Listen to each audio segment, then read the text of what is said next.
Satgas Damai Kartens tangkap penyuplai KKB, anak buah Egyanus Kogoya ditangkap tanpa perlawanan. Anggota kelompok kriminal bersenjata, KKB, wilayah Nduga, Papua, Noaiten Telenggen alias Jerman Ubruangge, ditangkap aparat gabungan dari Satgas Operasi Damai Kartens pada Kamis, 7 Agustus 2025.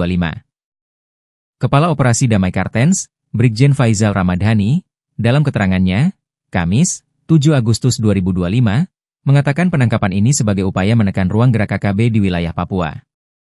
Kami akan terus menelusuri jaringan yang berkaitan dengan Egyanus Kogoya untuk menjamin keamanan warga sipil, katanya. Kasatgas Humas Operasi Damai Kartens, Kombes Yusuf Sutejo, mengimbau masyarakat untuk tetap tenang dan tidak terprovokasi narasi menyesatkan yang kerap disebarkan oleh simpatisan KKB. Kami komitmen menyampaikan informasi yang akurat dan terbuka kepada masyarakat. Kami juga minta dukungan masyarakat untuk segera melaporkan jika mengetahui keberadaan anggota kelompok bersenjata, ujar Yusuf.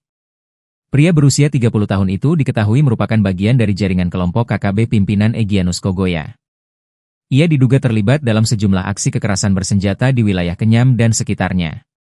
Penangkapan dilakukan setelah tim gabungan menerima informasi dari masyarakat mengenai keberadaan pelaku di salah satu puskesmas dalam kondisi dipengaruhi minuman keras.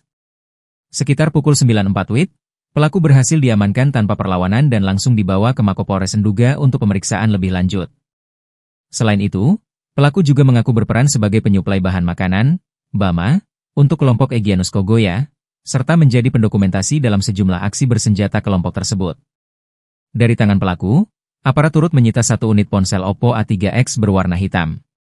2 nomor IMEI dari ponsel tersebut kini sedang dianalisis lebih lanjut untuk pengembangan informasi. Dalam pemeriksaan digital terhadap perangkat itu, ditemukan rekaman suara yang mengindikasikan adanya rencana aksi lanjutan. Salah satunya adalah upaya pelaku melobi sejumlah pengusaha di Kabupaten Nduga untuk mendapatkan dana dan bahan makanan. Ia juga terekam mengancam akan melakukan pemalangan jalan menuju area batas batu apabila permintaannya tidak dipenuhi.